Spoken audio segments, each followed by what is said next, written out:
بسم اللہ الرحمن الرحیم۔ اجتہاد اسلام کی خوبصورتی ہے۔ اجتہاد کا دروازہ قیامت تک کھلا ہوا ہے۔ قرآن و سنت فکس ہیں، اجماع امت کو بھی آپ اسی میں شامل کر لیں۔ جو اجتہاد اور قیاس ہے یہ قیامت تک اللہ نے کھول کے رکھا ہے۔ کیوں؟ اللہ کو پتا تھا کہ حالات و واقعات کا ڈیسیژن تو وہ لوگ کریں گے نا جن کے زمانے میں وہ مسئلہ ہوگا۔ مجھے بتائیں، امام حنیفہ کو تو پتہ ہی نہیں ہے انتقال خون یعنی بلڈ ڈونیشن کیا ہے۔ امام حنیفہ نے کینگرو دیکھا ہی نہیں ہے، وہ کیسے بتائیں حلال ہے کہ حرام ہے۔ امام شافعی نے تو ریل گاڑی دیکھی نہیں ہے۔ امام مالک نے تو ہوائی جہاز دیکھا ہی نہیں ہے۔ امام احمد بن حنبل نے تو کیمرہ دیکھا ہی نہیں ہے۔ ان سارے اماموں نے اسپیکر کے بارے میں جانتے ہی نہیں ہیں، وہ بیچارے کیسے فتوے دے سکتے تھے اس زمانے میں؟ لہذا ان فقہا کے فتوے ان کے زمانے تک کے لیے تھے، اور میجورٹی چیزیں قرآن و سنت اور اجماع امت سے ثابت ہوتی ہیں۔ کہتے ہیں جی امام حنیفہ نے بتایا بھینس حلال ہے، اور بھینس کا حلال ہونا تو قرآن میں لکھا ہوا ہے سورۃ المائدہ میں کہ بہیمۃ الانعام جو ہے نا، جو بے زبان مویشی ہیں، یہ سارے تمہارے لیے حلال کر دیے گئے، اور ان کی نشانی ہے وہ کٹے ہوئے کھر ہوتے ہیں۔ وہ کٹا ہوا کھر گائے کا بھی ہوتا ہے، بکری کا بھی ہوتا ہے، بھینس کا بھی ہوتا ہے، اونٹ کا بھی ہوتا ہے، زرافے کا بھی ہوتا ہے۔ ہاں جی، زرافہ بھی حلال ہے، یہ میں نے بتایا۔ تو اب فقہ انجینئرنگ کوئی بن جائے گا؟ نہیں، اجتہاد قیامت تک ہے۔ آج جتنے مسائل ہیں جدید، وہ امام حنیفہ تو نہیں بتا رہے، وہ مفتی تقی عثمانی صاحب بتا رہے ہیں، وہ مفتی منیر الرحمان صاحب بتا رہے ہیں، باقی علماء بتا رہے ہیں، علماء عرب بتا رہے ہیں، کیونکہ اجتہاد اسلام کی خوبصورتی ہے۔ تو یہ دیکھیں کتنی بڑی خوبصورتی۔ 9th کیس جو میں بیان کر رہا ہوں کہ جس کا خاوند مسنگ ہو جائے، وہ ہر زمانہ ڈیسائیڈ کرے گا کہ اس زمانے میں اس کے لیے کتنا ٹائم رکھنا چاہیے۔ امام ابو حنیفہ رحمۃ اللہ علیہ نے اپنے زمانے میں ایسا عجیب و غریب فتویٰ دیا کہ وہ آج تک حنفیوں کے گھاٹے میں فٹ ہے، کسی کو منہ دکھانے کے قابل نہیں ہے۔ وہ کہتے ہیں 90 سال انتظار کرے گی۔ اس سے بڑا مذاق یہ کہ وہ کہتے ہیں کہ اگر 90 سال انتظار نہیں کر سکتی نا، اتنی دیر انتظار کرے کہ جتنی دیر اس خامند کے ہم عمر جتنے مرد ہیں وہ فوت ہو جائے۔ یعنی نہ ہی سمجھو کیوں؟ انہوں نے ایک بات غلط ڈرائیو کر لی قرآن سے اپنی مرضی سے کہ طلاق جو ہے یہ مرد کا حق ہے، عورت خلا نہیں لے سکتی۔ تو جب مرد گم گیا تو پھر جسٹس بھی نہیں دے سکتا، قاضی کوئی انصاف بھی نہیں کر سکتا۔ وہ کہتے ہیں یہ اب آپ کو پتہ چلا مفتی صاحب چیخ رہے ہیں یہ ججوں کی بیویاں نہیں ہیں، کیونکہ ان کے بابا جان جو ہیں، ٹھیک ہے، یعنی کہ امام حنیفہ روحانی بابا جان، وہ یہ فتویٰ دے گئے ہوئے ہیں۔ اب انہوں نے اپنے بابے کا فتویٰ تو لال کرنا ہے۔ وہ فتویٰ اسی صورت میں لال ہوگا کہ جب وہ یہ مانے کہ تنسیخ نکاح نہیں ہو سکتا، خلا نہیں ہو سکتا۔ ساتھ یہ بھی بتائیں تاکہ ان کے بابوں کے فتووں کا مذاق اڑے۔ ٹھیک ہے، اللہ ان کو معاف کرے یار، غلطی ہوئی ان سے۔ 90 سال والا فتویٰ منہ چھپاتے پھرتے ہیں ایک اس فتوے سے، اور دوسرا فتویٰ یہ کہ اگر گن پوائنٹ پہ طلاق دلوائی جائے تو طلاق جو ہے وہ واقع ہو جاتی ہے۔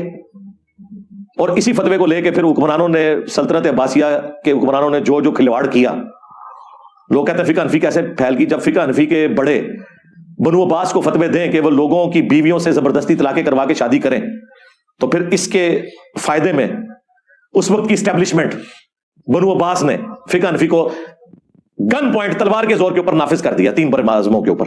اس لیے فقہ حنفی کے مسائل قرآن و سنت کے خلاف ملتے ہیں۔ ہم کہتے ہیں کتابیں کچھ اور کہہ رہی ہیں، یہ کیا کہتے ہیں؟ او بھائی وہ فتوے ہوئے میں اسٹیبلشمنٹ کے اس زمانے کی کتابیں لکھنے والے لکھتے رہے کہ یہ فراڈ ہو رہا ہے۔ او بھائی قرآن میں آیا ہے سورۃ النحل کے اندر کہ اگر زندگی موت کی کشمکش ہو، گن پوائنٹ پہ کوئی شخص کسی سے کلمات کفر بھی نکلوا دینا اور وہ دل میں ایمان رکھتا ہو تو وہ کافر نہیں ہوگا۔ یار اگر زندگی موت کی کشمکش میں کوئی بندہ کافر نہیں ہوتا، جان بچانے کے لیے اگر وہ کفر بھی بک دے تو جان بچانے کے لیے اگر گن پوائنٹ پہ کسی کی بیوی کو طلاق دلوا دی جائے تو طلاق کیسے واقع ہو جائے گی؟ ایمان تو بڑی چیز ہے، لیکن ان کے بڑے نے فتویٰ دیا ہوا ہے کہ جی طلاق ہو جائے گی۔ کیوں؟ وہ بینیفیشری تھے اس وقت کی بنو عباس کی اسٹیبلشمنٹ کے، انہوں نے اپنی فقہ نافذ کروانی تھی اور اس کا انہوں نے فائدہ اٹھایا۔ یہ 2 مسئلے ایسے ہیں، ویسے تو بے شمار مسئلے ہیں جسے منہ چھپاتے پھرتے ہیں، ان مسئلوں سے منہ چھپاتے پھرتے ہیں۔ یہ نہیں بتا سکتی اپنے عوام کو کہ یہ مسئلے جو ہے قرآن و سنت کے خلاف ہیں، ان کے گاٹے فٹ ہو گئے میں۔ اب آپ کو پتا چلا وہ مفتی صاحب کیوں غصہ کھا رہے تھے، یہ ججوں کی بیویاں نہیں ہیں، جج اپنی بیویوں کو طلاق دیں، کیونکہ انہیں پتا ہے کہ یہ مسئلہ کہاں تک کھورا ساڑھے گھر نکل آنا ہے۔ ہاں وہ کھورا نکلتا پیا سی، انہیں کہتے ہی ختم کر دو، لیکن آپ کو پتا اب تو انجینئر کا فتنہ آ چکا ہے، ہاں عربی والا فتنہ۔ تو یہ بالکل فراڈ کے اوپر مبنی ہے۔ اس طریقے سے ظلم کے اوپر کوئی شخص اپنی عورت کو غلام بنا کے نہیں رکھ سکتا، اس کا رائٹ ہے، وہ خلا لے گی۔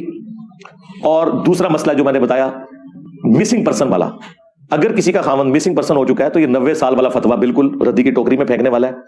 آپ دیکھیں اسی زمانے میں امام مالک ہوئے ہیں، امام مالک اور امام حنیفہ کا زمانہ ایک ہے۔ امام مالک نے اسی زمانے میں فتویٰ دیا تھا کہ 4 سال انتظار کرے گی، 4 سال۔ بس 4 سال کے بعد عدالت تنسیخ نکاح کر دے، اس کے بعد اگر اس کا خامند واپس بھی آ جائے وہ اس عورت کے اوپر کوئی حق نہیں رکھتا، وہ اپنے نئے شوہر کے ساتھ رہے گی. لیکن یہ بھی فتویٰ ہے، قرآن و سنت نہیں ہے. ہاں یہ ذہن میں رکھیے گا. فتوے کا مطلب یہ ہوتا ہے کہ یہ اس عالم نے سمجھا اسے. ہمارے نزدیک یہ 4 سال بھی بہت زیادہ ہے اس دور کے اعتبار سے. اور بھائی اس دور کے اندر اگر کوئی وہ ایجنسیوں کا اٹھایا ہوا بندہ نہ ہو تو الگ بات، ادروائز 4 مہینے کے اندر پتا چل جاتا ہے بندہ کدھر ہے. ٹھیک ہے، اب تو ایجنسیاں بھی تھوڑی ایجوکیٹ ہو گئی ہیں، طریقے سے آ کے کوئی عدالتوں میں کچھ نہ کچھ رپورٹ کاری دیتی ہیں، تھوڑی عدالتیں بھی جان دکھاتی ہیں. تو ادروائز اس طرح کے جو معاملات ہیں، میں پہلے بھی کہتا ہوں ایکسٹرا جوڈیشل ایکٹیویٹی خواہ کوئی مذہبی جماعت کرے، خواہ کوئی سیاسی جماعت کرے، خواہ کوئی ریاستی ادارہ کرے، یہ اتنا بڑا ظلم ہے آپ لوگوں کو اندازہ نہیں ہے. میں خود ایسے لوگوں کو جانتا ہوں جو بیچارے 10 سال سے مسنگ ہیں اور ان کی بیویاں اور بچے گھر میں ذلیل ہو رہے ہیں. یار بتا دو، کم از کم ان کی بیویاں تو آگے ڈیسائیڈ کریں نا انہوں نے کیا کرنا ہے. یہ کتنا بڑا ظلم ہے. تو مسنگ پرسن کا یہ والا ایشو بھی ہوتا ہے. بہرحال اسلام میں اس کے اوپر کوئی قرآن و سنت نے نہیں بتایا، اسے اوپن چھوڑا تاکہ ہر آنے والا زمانہ ڈیسائیڈ کرے، جس طرح کہ آج ہم ڈیسائیڈ کریں گے. اب امام حنیفہ اور امام مالک نہیں ڈیسائیڈ کریں گے، ورنہ 90 سال، ہاں 4 سال بھی بہت زیادہ ہے اس زمانے میں. تو خیر خبر پتہ چل جاتی ہے. دنیا کے کسی سمندر میں کوئی جہاز گر جائے، ڈوب جائے، خبر نہیں آ جاتی، چند گھنٹوں میں پتہ چل جاتا ہے. لیکن اگلے زمانوں میں اگر کوئی شخص سمندری سفر پہ گیا تھا، کئی سال تک خبر نہیں آتی تھی کدھر گیا، وہ ڈوب تو نہیں گیا. لہٰذا آج کے دور میں نہ 90 سال والا فتویٰ نہ 4 سال والا فتویٰ. اچھا، حنفی کئی علماء ہیں جنہوں نے امام حنیفہ کے فتوے سے بغاوت کی ہے. الازہر یونیورسٹی جو مصر والے ہیں حنفی علماء، انہوں نے کہا کہ ہم امام صاحب کے فتوے کو نہیں مانتے. اب فتویٰ پاکستان میں بھی ہمارے جو استاد غلام سعید سعیدی صاحب تھے، بریلوی عالم، فوت ہو گئے رحمہ اللہ تعالیٰ، مفتی منیف صاحب کے مدرسے میں شیخ الحدیث تھے. انہوں نے باقاعدہ شرح صحیح مسلم میں تفصیلی علماء کے اقوال لکھے ہیں کہ بعد میں فقہ حنفی کا فتویٰ یہی ہے کہ امام حنیفہ کا فتویٰ غلط تھا، امام مالک کا فتویٰ درست ہے. لیکن میں سمجھتا ہوں امام مالک کا فتویٰ بھی اس دور کے لیے ویلڈ نہیں ہے. جس دور کے اندر ہمارے پاس پاسپورٹس کا ریکارڈ موجود ہے، ڈی این اے ٹیسٹ ہو جاتا ہے، دنیا میں چھوٹے سے چھوٹے واقعے کی خبر، کوئی افریقہ کے کسی جنگل میں تو نہیں چلا گیا یا برمودا ٹرائنگل میں تو نہیں وہ چلا گیا کوئی آپ دوست میں بیٹھ کے کہ جی آپ کو پتہ ہی نہیں چل رہا، کہیں نہ کہیں تو گیا، غائب ہوا ہوا ہے تو پتہ چل جائے گا. اس لیے آج کے دور میں تو بھائی 4 مہینے بھی کافی ہیں اور لوگوں کو ایجوکیٹ کرنے کی ضرورت ہے. 4 سال تو بہت زیادہ ہے. چلے کوئی حد کرنی ہے تو 1 سال کر لو، اس سے زیادہ کرنے کی ضرورت نہیں ہے. اور اس میں ریکویسٹ کروں گا اب ان لوگوں کو بھی جو لوگوں کو مسنگ بناتے ہیں کہ ان کی فیملیز کا خیال رکھیں. کوئی خیر خبر تو دیں یار، آڈیو سنا دیں. مجھے بتائیں کسی کی آڈیو یا ویڈیو شیئر کرنے سے جو بندہ آپ نے پکڑا ہوا ہے، کم از کم اس کے بیوی بچوں کو صبر تو آ جائے نا کہ یار زندہ ہے، امید پہ بیٹھے ہوئے. اور اگر آپ سمجھتے ہیں اس نے کوئی جرم کیا ہے تو قانوناً ثابت کریں، سزا دلوائیں. اور اگر جرم نہیں کیا اور آپ صرف شک کی بنیاد پہ پکڑ رہے ہیں، یا جرم تو کیا لیکن آپ کے پاس ثبوت نہیں، تب بھی اسلام کہتا ہے آپ اسے سزا نہیں دے سکتے. اور جو مولا علی کا قول ہے، اور یقین کریں یہ مولا علی کا قول پڑھایا جاتا ہے جوڈیشری میں، کہ قانون کے سکم کی وجہ سے 1000 بندہ بھی چھوٹ جائے کوئی مسئلہ نہیں ہے، لیکن ایک بے گناہ سزا تک نہیں پہنچنا چاہیے.